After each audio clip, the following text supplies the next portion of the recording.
চাই আছে খবৰ.com ষ্টুডিঅ'ত মই পল্লৱী নৱবৰ্ষৰ প্ৰথম দিনটোতে ৰাজ্যবাসীৰ বাবে সুখবৰ ৰাজ্য চৰকাৰে এক বিশেষ খবৰ লৈ আহিছে এক বিশেষ পৰ্টেল উলিয়াইছে ৰাজ্যৰ তৃতীয় চতুৰ্থ বৰ্গৰ কৰ্মচাৰীসকলৰ বাবে আমি পুনৰবাৰ জনাইছো ৰাজ্যবাসীৰ বাবে এক সুখবৰ নৱবৰ্ষৰ প্ৰথম দিনটোতে ৰাজ্যিক কৰ্মচাৰীৰ বাবে ভাল খবৰ লৈ আহিছে আজিৰ পৰা নতুন পদক্ষেপ গ্ৰহণ কৰিছে ৰাজ্য চৰকাৰে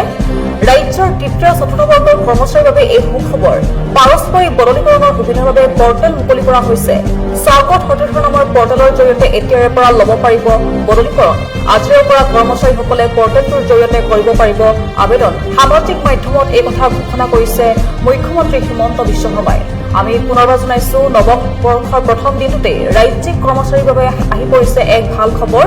আজিৰ পৰা নতুন পদক্ষেপ গ্ৰহণ কৰিছে ৰাজ্য চৰকাৰে ৰাজ্যৰ যিসকল তৃতীয় চতুৰ্থ বৰ্গৰ কৰ্মচাৰী আছে সেইসকলৰ বাবে এই সুখবৰ পাৰস্পৰিক বদলীকৰণৰ সুবিধাৰ বাবে পৰ্টেল মুকলি কৰা হৈছে আৰু এই বিশেষ পৰ্টেলটো হৈছে স্বাগত সতীৰ্থ নামৰ এই পৰ্টেলটোৰ জৰিয়তে এতিয়াৰে পৰা ল'ব পাৰিব বদলীকৰণ প্ৰক্ৰিয়া আৰু আজিৰ পৰা কৰ্মচাৰীসকলে এই পৰ্টেলটোৰ জৰিয়তে কৰিব পাৰিব আবেদন সামাজিক মাধ্যমত এই কথা ঘোষণা কৰিছে মুখ্যমন্ত্ৰীগৰাকীয়ে আৰু মুখ্যমন্ত্ৰীয়ে হিমন্ত বিশ্ব শৰ্মাই এই কথা ঘোষণা কৰিছে নৱবৰ্ষৰ প্ৰথম দিনতে ৰাজ্যিক কৰ্মচাৰীসকলৰ বাবে এই সুখবৰটো দিছে আজিৰ পৰা নতুন পদক্ষেপ গ্ৰহণ কৰিছে ৰাজ্য চৰকাৰে ৰাজ্যৰ যিসকল তৃতীয় চতুৰ্থ বৰ্গৰ কৰ্মচাৰী আছে সেইসকলৰ বাবে এই সুখবৰ পাৰস্পৰিক বদলীকৰণৰ সুবিধাৰ বাবে পৰ্টেল মুকলি কৰা হৈছে স্বাগত সতীৰ্থ নামৰ পৰ্টেলৰ জৰিয়তে এতিয়াৰে পৰা ল'ব পাৰিব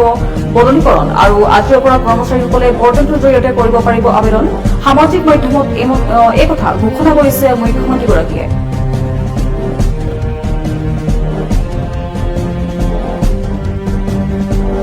আমি পুনৰবাৰ কৈছো নৱবৰ্ষৰ প্ৰথম দিনতে ৰাজ্যিক কৰ্মচাৰীৰ বাবে ভাল খবৰ আহি পৰিছে আজিৰ পৰা নতুন পদক্ষেপ গ্ৰহণ কৰিছে ৰাজ্য চৰকাৰে ৰাজ্যৰ তৃতীয় চতুৰ্থ বৰ্গৰ কৰ্মচাৰীৰ বাবে এই সুখবৰ আহি পৰিছে পাৰস্পৰিক বদলীকৰণৰ সুবিধাৰ বাবে পৰ্টেল মুকলি কৰা হৈছে স্বাগত সতীৰ্থ নামৰ পৰ্টেলৰ জৰিয়তে এতিয়াৰে পৰা ল'ব পাৰিব বদলীকৰণ